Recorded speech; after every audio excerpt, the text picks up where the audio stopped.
This year is almost over. Not only is it almost Christmas time, but it's almost 2025. And you know what happens in 2025? We're paying off our house. But the most important part of getting to a paid off house is budgeting your money every single month, every single payday. So we're about to plan for November. The main thing that sticks out about November is that it is a 3 paycheck month. And if you guys don't already know, 3 paycheck months means if you budget it the right way, you can have some extra money. So how we do it is 10 months out of the year, you have 2 paychecks. So out of those 2 months out of the year, when you have 3 paychecks, how about you plan and budget your money as if you still have 2 paychecks? That way that 3rd paycheck leaves you with some unbudgeted money that you can use to get closer to your goals. We've been doing this for as long as I can remember, and it's the only reason that we're about to have a paid off house in July. So aside from planning for a couple of things like extra week of groceries, an extra week of gas, this is just money that we get to do whatever we need to do with. In our case, we're going to, of course, be sending an extra $2,000 to the mortgage principal. We are also going to try to play catch up with a lot of outstanding medical bills that we have. So let's get started planning for November. I've already started a little bit. As you guys know, if you need some place to budget your money, this is a budget template that I created in Google Sheets that I sell in my Etsy shop, which is linked in the description, but let's get started. This is what we're looking like for November. Like I said, we are going to just copy over our expenses from October and then make adjustments just because typically we have the same expenses every month. The only difference with our expenses really is once every 3 months we have a trash bill due, which that was in October. So I went ahead and removed that from our budget for November. So going over some of our expenses that we have, YouTube TV, that's basically in place of our cable. We use that instead. Honestly, I really like YouTube TV. If you have YouTube TV, let me know. But I will say that Hulu, like Live TV, did send us a deal in the mail for like 3 months for, I want to say like $50 per month. And I told my husband, should we do it just to save some money? But he was like, no, because he likes YouTube TV, which I do too, but you gotta save money, I guess, whatever. Anyway, YouTube Premium, to me, 100% worth it. We've had this probably for 2 to 3 years now. A staple for avid YouTube watchers like us. $24.71 is actually for the family version that we have because we have it on multiple accounts, multiple devices. So it's a little bit more than the individual. Netflix, yes. Our internet, $50 a month right now. Of course, we do the internet hacking if you can, which typically is just me calling to ask, hey, can you guys not raise our bill after a year this year? And this time they did say yes. We'll see what happens next year. Our phone bill is incredibly cheap, and honestly, I need to take a minute just to be thankful for that because it's easy when you're going through your bills being yep, this is it, yep. But we really sought out this price. For one, don't let your ego be too big for a prepaid plan. Please, if you're paying over $100 for 2 phone lines or less, please shop around. Please get a prepaid plan. Right now we have Spectrum Mobile, which we have Spectrum Internet, and they offered us a deal. It is the only reason that it's this cheap. Normal price would be $60 a month for both of our lines. We're paying $30 for 2 lines for a year, which now is probably 10 months or something, but it was a deal that they had for us. We already had Spectrum Internet and they offered us that. So we were paying $30 until I want to say July for 2 phone plans, and I have no issues. Overall, I really enjoy it. Here and there, yeah, might have a couple of hiccups, but overall, I have no complaints. So $30 for the phone. Electric obviously is an estimate. We have not got that bill yet. We're going to estimate $130 since last month it was about $140. Water bill, $60. Again, estimate, but last month that's how much it was. We do have a couple of Apple subscriptions, which is extra storage. And then I also have the Meta Verified subscription. Gas bill, we're back in the swing of things with our gas bill. I'm thinking it'll be $50. As you can see right now, the sun is shining on me. That just means that we've been using less heat. Once the sun goes down, we are using the heat at night and stuff like that, but we're not using it all day like we normally would be this time of year. So anyway, we're estimating for $50. League Pass, NBA League Pass, yes, 100%. We're paying for that. $18.22 a month. We don't subscribe to one team, so we watching all the games. Groceries, we are estimating for an extra week of groceries. Like I said, typically we do $550. This month we are going to do $700 for groceries, just with an extra week in there. 5 grocery trips instead of 4. I don't want to underestimate that. So altogether, we're going to add this up in the bottom right corner. It adds it up for me. 1183, that's pretty close to 1200. Honestly, we're probably gonna just plan for 1200.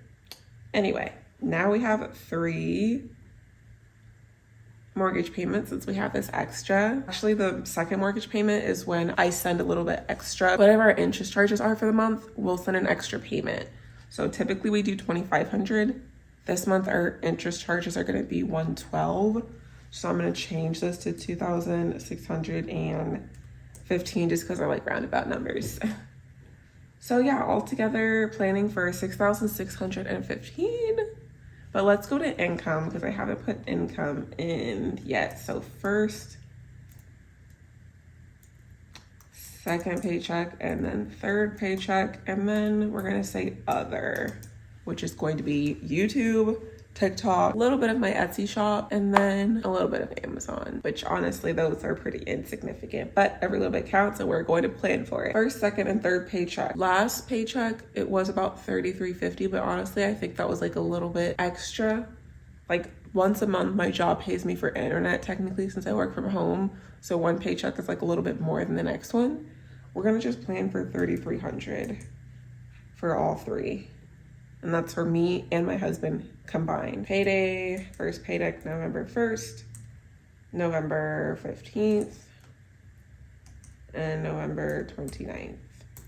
Other, I'm gonna just estimate the other because I don't know how much it's gonna be yet. For TikTok, I'm gonna plan for like 125. For YouTube, I'm gonna plan for like 175, which altogether that would be $300. We're gonna just say like $40 from Amazon, which is literally if you buy anything from my links in my description, like any of my Amazon links, that's where I get like a very small commission, which we're gonna plan for it. We're gonna say like $40, which will be like $340. Only thing left would be Etsy shop. We're gonna plan, I get that every 2 weeks. We're gonna just say like $60 just to make it even. So altogether that would be $400. And we're just gonna plan for that by the end of the month, even though I know that they all come in on different paydays. So we'll plan for that. So yeah, first paycheck is where I will take all of our expenses plus the mortgage payment, which comes to $3,183. With us planning for $3,300, that leaves us with like a good $100. So we'll move over to savings over here and plan to put this towards something. I'll put it towards our homeowner's insurance that I would like to put money aside for. So name, I'm just gonna abbreviate homeowner's insurance, $100, and that's just a sinking fund because you guys know we pay this once a year. So November 1st, homeowner's insurance. Second paycheck, and obviously this is all subject to change. We're just planning right now. That'll be this mortgage payment.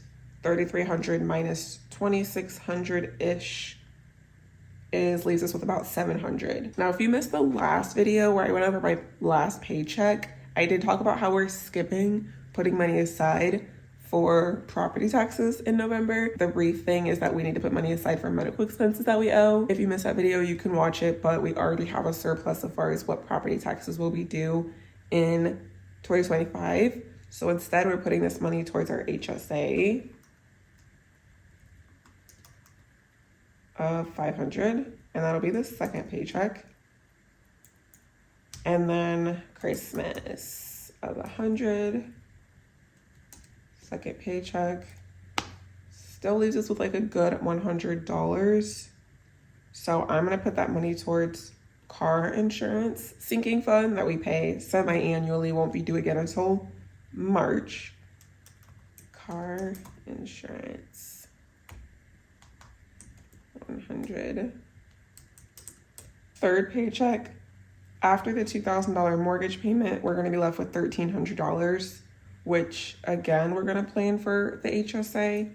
As you guys know, and I'll show you guys if you missed the last video, we owe money in medical expenses straight up. So everything that's not in bold is the amount of money that we still need to come up with for the stuff. So $2,500 in medical expenses. Actually, the $300 we did go ahead and pay, but we need to pay that off. Basically, we have the HSA money, we charged it, and then we will use our HSA to pay it off. So 2522, and then the amount that we have in the HSA already is about 540.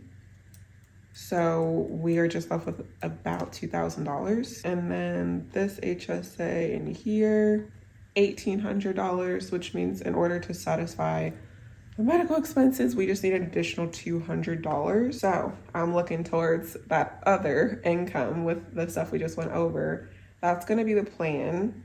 Now, $400, we still need to put money aside for taxes. I'm not expecting to owe, but I'm gonna do it just in case. So I usually put aside 25%.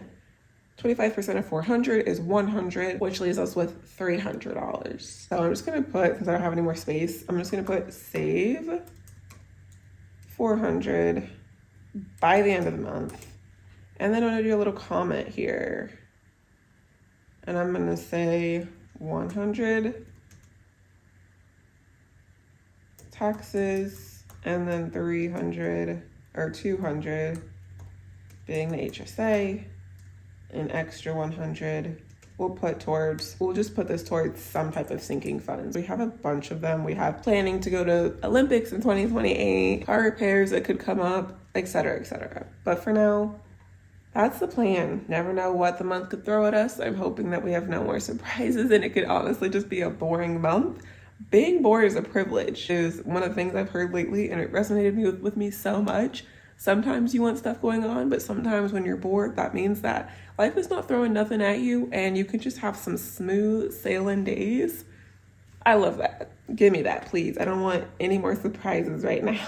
Thank you very much. But this is what we're looking like for November. You guys know I love planning for a new month. I love a fresh start, and I love being 1 month closer to mortgage freedom. Freedom. Make sure to subscribe, like the video, and see you next time.